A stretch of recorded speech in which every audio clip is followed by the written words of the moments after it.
Clay Helton, who is the head coach of the Trojans. He joins us right now. Coach, congratulations on the class. I do want to start on the defensive side, though, because you did make a hire at the defensive coordinator spot. Todd Orlando takes over. Just explain to me why he is the perfect fit for this team's defense. Yeah, I love Todd's aggressive style of defense, and three of the most frustrating days I've ever had in my life is going up against Coach Orlando. Once at Utah State, twice at Texas. I just love the energy and juice that he brings and just the care and concerns to the kids. He's already hit the ground running. He's in that weight room every day with these kids, put it in this defense, and it's just great having him here. There's a great energy about him and what he's doing with our defensive players. Yeah, you know, you've heard that come out, whether it was players or just kind of hearing the rumblings around Los Angeles about the impact he's already had early on in that weight room. I'm curious for you as a head coach. You go back to day one as a head coach to now, your staff is dramatically different. How is that for you? Yeah, you know, and you've been at USC, Yogi, you know, it's an elite school, and there are times that you do have transition. And, you know, we've been fortunate to bring in Graham Harrell, who I think is one of the best offensive coordinators in the country. Now to bring in Coach Orlando, who I believe is, you know, as aggressive as anybody there is out there calling defensive calls. It's a great time to be at USC. There's a great energy about it, and we're excited here. Our players are excited. You can feel the energy and the buzz, not only, like you said, around the city, but in our own building. And we're excited to have those two guys here. Coach, we started off the show and Yogi made reference to winning games in the trenches. I always think about the skill position players, and it's abundantly clear you have some studs that are returning there. But in terms of the big bodies, this was not a big class. Who are some of those difference makers that you did sign that, you know, aren't going to be in the end zone catching touchdowns? Yeah, you know, it is not a big class. We only had 7 graduating seniors, scholarship players off last year's team. Plus, we redshirted 17 young men off last year's team. So we just haven't had a ton of attrition, but we started right with the big men. We signed 9 offensive linemen and defensive linemen in this class, and you look at guys like Jamar Sakona, who is a force of nature inside that interior line. You look at guys like Jonah Monheim, Cortland Ford, Casey Collier, Andres Duwork. The list goes on and on. You know, you're talking about 6'5", 6'6", 300-pound bodies that just create havoc both offensive line and defensive line wise. So you win championships with big men. You know, in this class, that was a small class. We invested 9 bodies to our front.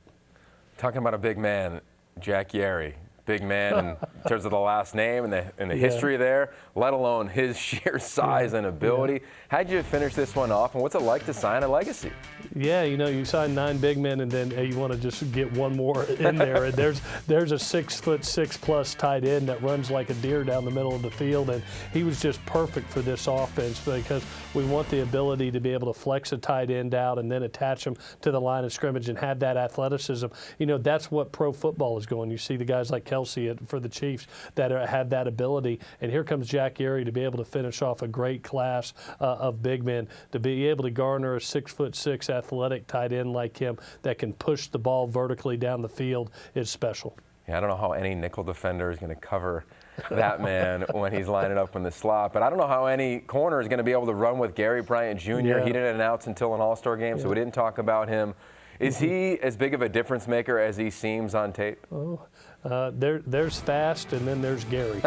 Gary is ultra fast, and I tell you, he's a one-on-one, I think, matchup nightmare just because of his speed. But also, he brings kick return availability, which, you know, we look forward to being able to use him in that aspect too. So to be able to get a Josh Jackson early and then put Gary Bryant on top of it, you know, we lost to Michael Pittman, who created great down the field explosiveness.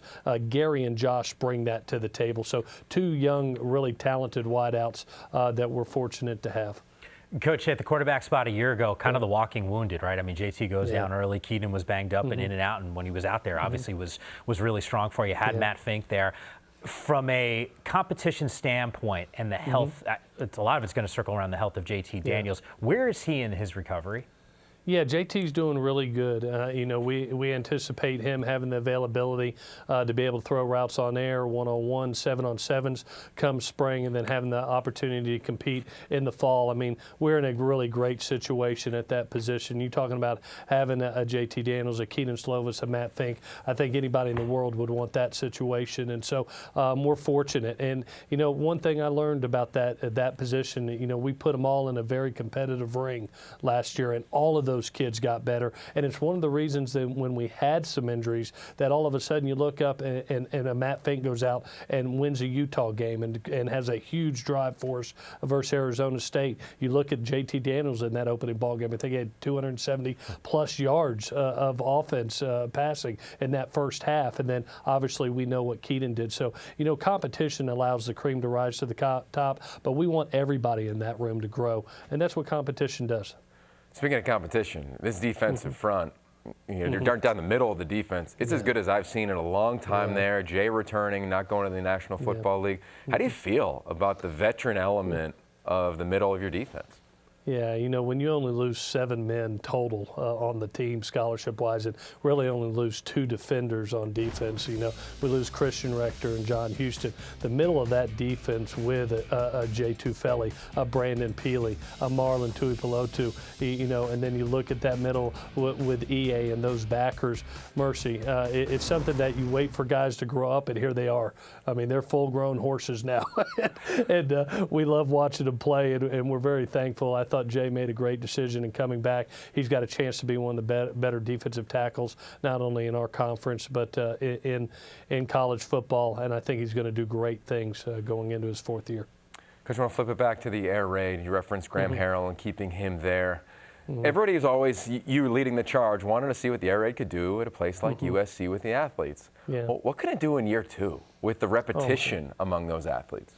Yeah, you know, there's no confusion, there's no hesitation, and you know that was the biggest thing that I saw going into year 1. It was how easy the system it was for young kids to pick up, for freshmen that just signed, come in and make a huge difference. I mean, you look at a Drake London who walked into this offense and really thrived in it. You know, so Graham has already told me, he said, Coach, wait till year 2. You know, that's the biggest jump that happens is from year 1 to year 2, and you know, I really thought we had it going down the stretch offensively in the last 6 games where the light had clicked on. Guys understood what the tempo needed to be. Quarterbacks and receivers were on the same page. We had the running game going with that host of backs that we had. You know, so I really am looking forward to year 2 in the offense. It was so fun last year, most fun I've ever had in my career. I can't wait for the next year. Coach, before we let you get going, Yogi reminded me that it became a thing on signing day. And in December, I actually didn't ask you. I think it was just because of a time deal. And we are short in time, but I would be upset with myself if I didn't ask. The coaching world, it's competitive, it's a grind, it's difficult, and it takes a lot out on the home front. And signing day usually ends with date night. So National Signing Day, what's in store on date night tonight?